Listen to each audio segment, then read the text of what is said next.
గౌరవనీయులైన ముఖ్యమంత్రి గారికి, సీఎం గారికి నా నమస్కారములు. ఇక్కడ వచ్చిన పెద్దలందరికీ నా నమస్కారాలు. నా పేరు పద్మావతమ్మ, నా భర్త పేరు శ్రీనివాసులన్న. నాకు 2 పిల్లలు ఉన్నారన్న. మాది బనగానపల్లె, ఆరవయస్సు కులం అన్న. మాది ఓసీలో ఉండడం చాలా గొప్పతనం అన్న. ఓసీలో ఉన్నాడంటే ఆరవయసులను గుర్తించి తేవడం కూడా చాలా అగ్రకులాలంటే చాలా సంతోషంగా ఉందన్న. మీరు ఇవ్వడం అంటే, అగ్రకులాలను గుర్తించి ఇవ్వడం అంటే చాలా చాలా సంతోషంగా ఉందన్న. ఇదే కాకుండా మీరు మాకు ఈబీసీ నేస్తంకి మా భర్త 5 సంవత్సరాలు అవుతుందన్న చనిపోయి. అంతకుముందుకు గుమాస్తాగా ఉన్నాడన్న. ఏదో ఇంటికి పనిలాగా అన్నట్టు ఏదో టైంపాస్ కోసం టైలరింగ్ చేసుకుంటూ ఉంటేనా, దానివల్ల నాకు చాలా ఇప్పుడు అదే యూజ్ అయిపోయిందన్న. నాకు అదే టైలరింగే వృత్తిగా అయిపోయిందన్న నాకు. కానీ ఇప్పుడు మీరు ఓసీని కూడా గుర్తించి మాకు ఈబీసీ నేస్తం కింద ఇవ్వడం అంటే చాలా సంతోషంగా ఉందన్న. అప్పుడు చాలా బీదరికంగా ఉండేవాళ్ళను. ఇప్పుడు కొంచెం చాలా ఈబీసీ నేస్తం ఇవ్వడం వల్ల 15,000 రూపాయలు వచ్చిందన్న. 45 ఏళ్ళు ఉన్నాయి నీకు, 45 ఏళ్ళు వచ్చినాయమ్మా నీకు అని వాలంటీర్లు వచ్చి చెప్పడం చాలా సంతోషంగా ఉందన్న. మాకు వచ్చి చెప్పడమే కాకుండా మీరు ఇంటింటికి పంపించేసి కూడా మాకు ఇంటికి వచ్చి అతను నాకు క్యాస్ట్ ఇన్కమ్ పెట్టాలంటే కూడా చాలా కష్టపడినానన్న ఇంత ముందుకు. కానీ ఇప్పుడు అది కూడా మాకు లేకుండా సచివాలయం తరఫున చాలా యూజ్ చేశారన్న. మాకు సచివాలయం వాళ్ళే వచ్చేసి ఇచ్చి ఈబీసీ నేస్తం కింద నువ్వు అర్హురాలు అయినావమ్మా, నీకు 15,000 వస్తాయమ్మా అని మా అకౌంట్లో వేయడం చాలా సంతోషంగా ఉందన్న. అదే కాకుండా మాకు 2 తడవలు వచ్చిందన్న ఈబీసీ నేస్తము.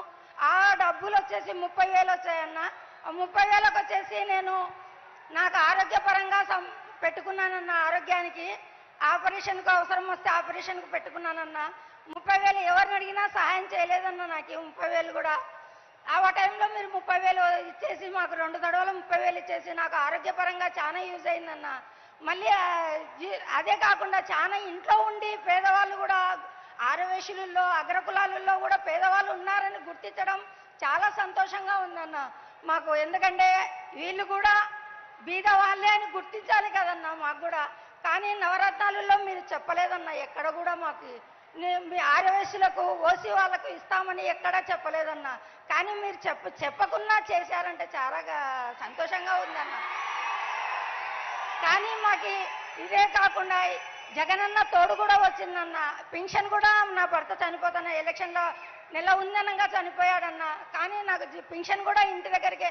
ఇంత ముందుకు ఏ హయాంలో పింఛన్ కోసం పోతే 4 రోజులు పడుతున్నదన్న. నా తల్లి కోసమే పోయి పింఛన్ వద్దురామ్మా, ఇంటికి వస్తాము, ఇంటికి పోదాం రామ్మా అని కూడా పిలుచుకోపోయిన కాలాలు ఉన్నాయన్న. కానీ ఇప్పుడు 1వ తేదీ అయ్యిందా అనే మాకే ఆలోచన వస్తుందన్న. ఎందుకంటే మేము 1వ తేదీ వచ్చిందమ్మా అని మా పనులలో మేము మునిగిపోయి ఉంటాం. 1వ తేదీ వచ్చిందన్న అని వాకిలి తట్టి పిలిచడం అంటే మాకు చాలా సంతోషంగా ఉంది. ప్రజల దగ్గరికే పరిపాలన అన్నారు, మీరు ప్రజల దగ్గరికే పరిపాలన చేశారన్న. ఇప్పుడు ఈ పింఛనే కాదు 3,000 పింఛన్ కూడా తీసుకుంటున్నానంటే చాలా సంతోషంగా ఉందన్న.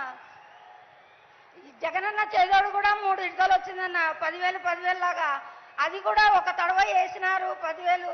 రెండోసారి ఈబీసీ నేస్తం వస్తుందమ్మా నీకు వద్దు అని అంటే కూడా లేదు. విజయవాడ నుంచి ఫోన్ చేయించి అన్నగారు ఫోన్ చేయించి నీకు అర్హురాలు అమ్మా పెట్టుకో అప్లికేషన్ అని కూడా చెప్పారన్న. ఆ విజయవాడ నుంచి కూడా ఫోన్ చేసి చెప్పారన్న. మాకు అంత చాలా సంతోషంగా ఉందన్న. ఇంతే కాకుండా మీరు మా మరిది గారికి ఆ అమౌంట్ 30,000 60,000తో నేను చిన్నగా మిషన్ కొన్నానన్న. మిషన్ తీసుకొని 2 మిషన్లు పెట్టుకొని, అప్పుడు ఒక మిషన్తోనే ఉన్నది. ఇప్పుడు జిగ్జా మిషన్, ఓవర్లాక్ మిషన్ పెట్టుకొని చీరలు అమ్ముకుంటున్నానన్న. దానివల్ల నాకు ఇంకా 2 ఉపాధి కూడా కల్పించానన్న. నేను ఇంకా 2 పిల్లలకు ఉపాధి కూడా కల్పించానన్న. మీ వల్ల చాలా బాగుంది. ఇప్పుడు 10,000 నుంచి 15,000 దాకా సంపాదించుకుంటున్నాను. నా భర్త లేడు కాబట్టి నా కొడుకు గుమాసగా ఉన్నాడన్న. కానీ ఇదంత కాకుండా మీరు మా మరిదికి రైతు భరోసా కూడా ఇచ్చారన్న. నా మనవరాలికి పింఛన్ కూడా అమ్మఒడి కూడా ఇచ్చారన్న నా మనవరాలికి. ఇవన్నీ చేయడం వల్ల చాలా చాలా సంతోషం. కడుపులో పడిన బిడ్డ కానుంచి ముసలితనం వచ్చే వరకు నేనున్నాను అని చెప్పడం చాలా సంతోషంగా ఉందన్న. ఆడవేసులకు ఇంకా ఇంకా మీరు చెయ్యాలని కోరుకుంటున్నానన్న. మాకు ఎందుకంటే బీద వాళ్ళని గుర్తించడం ఫస్ట్ టైం మీరు. ఇదే కాకుండా ఇంకా ప్రభుత్వానికి కూడా మళ్ళీ మళ్ళీ కూడా మీరు వచ్చి మీరే చెయ్యాలని కోరుకుంటూ ఉన్నానన్న. ఈ అవకాశం ఇచ్చిన పెద్దలందరికీ నాకు ధన్యవాదాలు. ధన్యవాదాలు. దయచేసి వెనక ఎత్తి పట్టుకున్న జెండాలు కొంచెం కిందికి దించవలసిందిగా కోరుతున్నాము. వెనక ఉన్న వాళ్లకు వేదిక కనిపించదు. ఇప్పుడు మీరింతసేపు ఎదురు చూస్తూ ఉన్న గౌరవ ముఖ్యమంత్రి శ్రీ వైఎస్ జగన్మోహన్ రెడ్డి గారు ఆత్మీయ సందేశాన్ని అందిస్తారు. నవరత్నాల ధృవతార, ఆంధ్రప్రదేశ్ ని సుసంపన్నం చేస్తూ ఉన్న గౌరవ ముఖ్యమంత్రి వర్యులు